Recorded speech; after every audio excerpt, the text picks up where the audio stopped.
My name is Nick Adams. I am an alumni of the Civic Orchestra of Chicago. I am a freelance bass player in the Chicago area, and I have had the pleasure of performing with many groups in Chicago, and I'm currently serving as the principal bass player of the Illinois Symphony Orchestra. And I perform regularly with many jazz groups in the area. I also enjoy teaching music and working as a freelance sound designer. I'm excited to have the opportunity to share some of the practice tips I've learned along the way with anyone that may be watching this. To start, I want to talk about what it means to set yourself up for successful practice sessions. There are many resources available which discuss at length how to keep your practice space organized and about journaling your practice sessions, but I want to focus on the subject of mental clarity around practicing. I highly recommend that everyone that is going to be committing hours to practicing should spend some time researching the process of learning and developing performance skills. A good place to start is a book by Anders Ericsson and Robert Poole entitled Peak. In this book, the authors lay out what deliberate practice looks like. Understanding what happens in the brain when you're trying to develop your musical abilities is crucial to continue to measurable growth on your instrument. Learning how to practice is not as straightforward as many people think, and additionally, exploring what deliberate practice means for you as an individual is just as important as having a great teacher. Next, I want to discuss what it looks like to set up your physical space for success. This will look different for everyone, but for me, I like to keep everything as simple as possible. If I am practicing my bass, whether it's in my home studio or on the road, I always have these items easily accessible: metronome and tuner, pencil, rosin, my instrument, and some way to record myself. I keep all of these items in a small bag that lives in my bass case so that I would never run into a situation where I don't have them. I do whatever I can to minimize distractions as well. This means that my phone is on airplane mode, I have water or coffee if needed, I didn't leave anything in the oven, I'm not trying to binge watch Netflix, and if I'm on the road, it is important to find a place that is secluded. Now it's time to practice. The way I start my practice sessions is always changing, but I like to reserve the first 10 minutes or so to getting comfortable with my instrument with no expectations. This usually looks like some improvisation or just sitting with my bass silently and taking some deep breaths. I think it's always important to check in with yourself and your emotions before trying to practice. I don't like to start practicing until I feel like I'm focused enough to take on the challenges that lie ahead. This first part of my practice is unstructured but serves many important purposes. Primarily, I am trying to warm up my brain before jumping into any tough repertoire.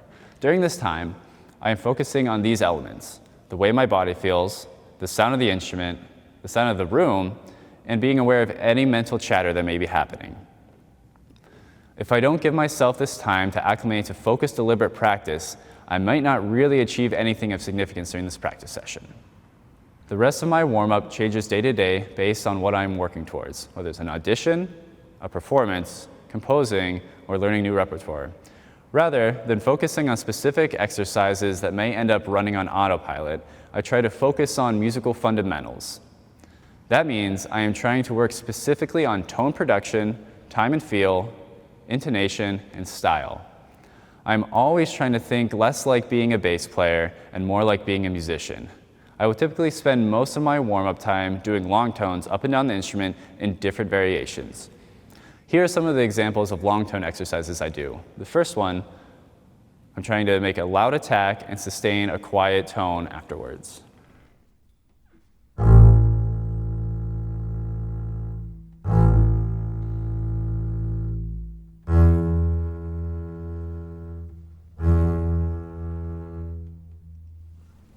Second is a re-articulation exercise. So I'm trying to get a bunch of articulations without stopping the bow.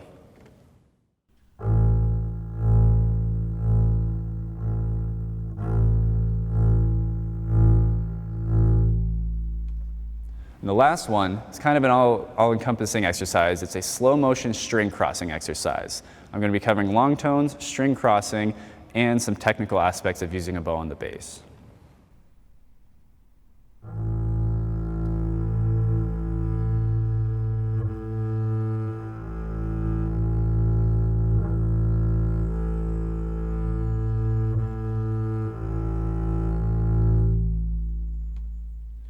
Throughout all of these, I'm trying to be aware enough to notice if I am relaxed, my posture is good, and I'm producing a good tone. There's an infinite amount of exercises that you can do like this based on whatever repertoire you are currently working on. I don't have strict requirements on this part of my practice.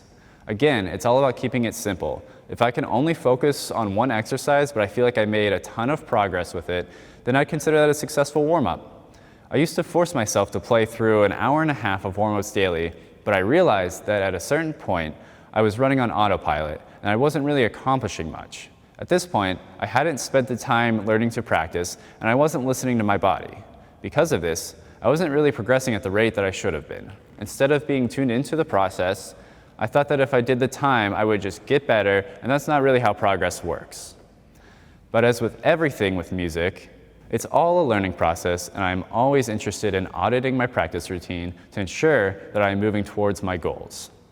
Many of my colleagues have mentioned in their videos some really helpful tips about effective ways to break down difficult passages by turning them into bite-sized, goal-oriented chunks. So I'm not going to reiterate what they said. I wanted to talk about the ways that I approach finding new perspectives when practicing.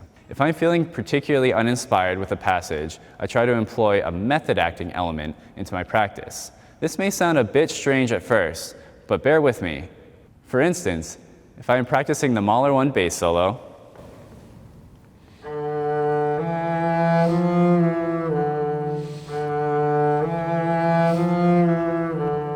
and I'm just not feeling like I'm getting what I want, I may try to visualize that I am a character in a movie such as Lord of the Rings or another surrealist world. I put down the bow for a moment and try to visualize every aspect of the scene that I can imagine. Would this world be cold or hot? Would it be light or dark out? Would there be another person around? Trying to identify every detail about this different world. I would then pick up the bow and try to replicate the feeling through the instrument. A crucial point to note is that I'm not worried about the performance being perfect. I'm just trying to create a new color or voice for this piece.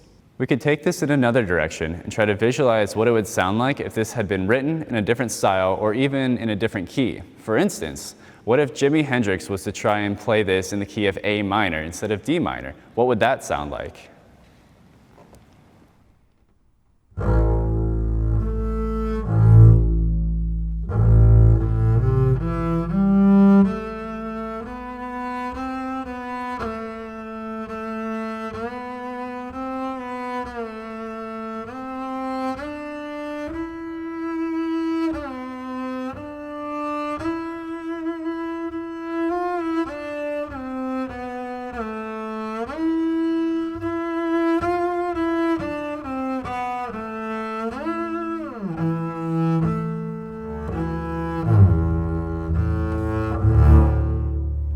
Maybe something like that.